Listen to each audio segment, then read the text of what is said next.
रामकृष्ण हरी मित्रांनो, तुमचं स्वागत आहे माझ्या आजच्या व्लॉगमध्ये. तर मित्रांनो, मी लवकर आवरून घेतलं कारण की आज आहे काकाचं लग्न. मग मी घातला नेहरू आणि नेहरूवर घातली लोफर. तर मित्रांनो, हे आहेत लग्नाच्या टाईमला घालायला शेरवानी. ही आहे माझी शेरवानी आणि ही आहे पवनची शेरवानी. मग मित्रांनो, मी माझ्या मोबाईलचा कवर पण ब्लू घातला कारण की तो माझ्या शेरवानीला मॅच होत होता. मग मित्रांनो, आम्ही पहिलं गेलो शिंदेवाडीला आणि मग आम्ही शिंदेवाडीमधून काही लोकांना गाडीमध्ये घेतलं आणि आम्ही गेलो कार्यालयामध्ये. मग कार्यालयामध्ये गेल्यानंतर सुरुवातीला झाला साखरपुडा आणि मग साखरपुडा झाल्यानंतर सुरू झाली हळदी. मग हळदी सुरू होण्यापूर्वी काका काकीचं फोटोशूटिंग झालं होतं.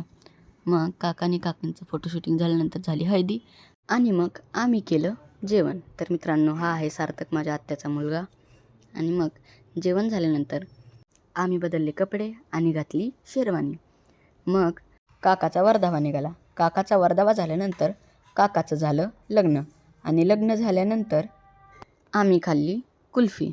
मग कुल्फी खाऊन झाल्यानंतर सार्थकला आणि मला जरा आतमध्ये बसून बोरच होत होतं, त्यामुळे सार्थक आणि मी गेलो जरा वेळ बाहेर फिरायला. मग आम्ही बाहेर फिरून आलो. आम्ही वेगवेगळ्या गाड्या वगैरे बघितल्या आणि मग आम्ही माघारी आलो कार्यालयामध्ये. मग आम्ही आणली होती तलवार. मग त्या तलवारीबरोबर फोटोशूट केला आणि मग फोटोशूट झाल्यानंतर मग वरती चालू होता काका काकीचा फोटोशूट आणि खाली चालला होता मम्मा, आत्या, काकी आणि मामींचा फोटोशूट.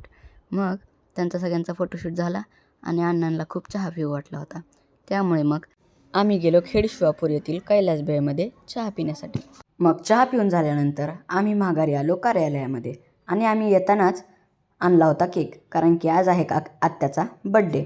मग आम्ही आत्याचं बड्डे सेलिब्रेशन केलं आणि बड्डे सेलिब्रेशन झाल्यानंतर काका काकी जेवत होते. मग काका आणि काकीचं जेवण झाल्यानंतर आम्ही निघालो घरी. मग घरी जात असताना आम्हाला खूपच भूक लागली होती, त्यामुळे आम्ही हॉटेलमध्ये जेवण केलं आणि मग घरच्यांसाठी आम्ही पार्सल देखील घेतलं. मग आम्ही गेलो घरी आणि काका आणि काकीचं घरामध्ये स्वागत करण्यासाठी सजावट करत होतो.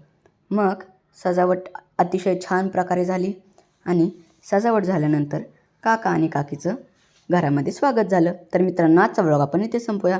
भेटूया दुसऱ्या ब्लॉगमध्ये. रामकृष्ण हरी.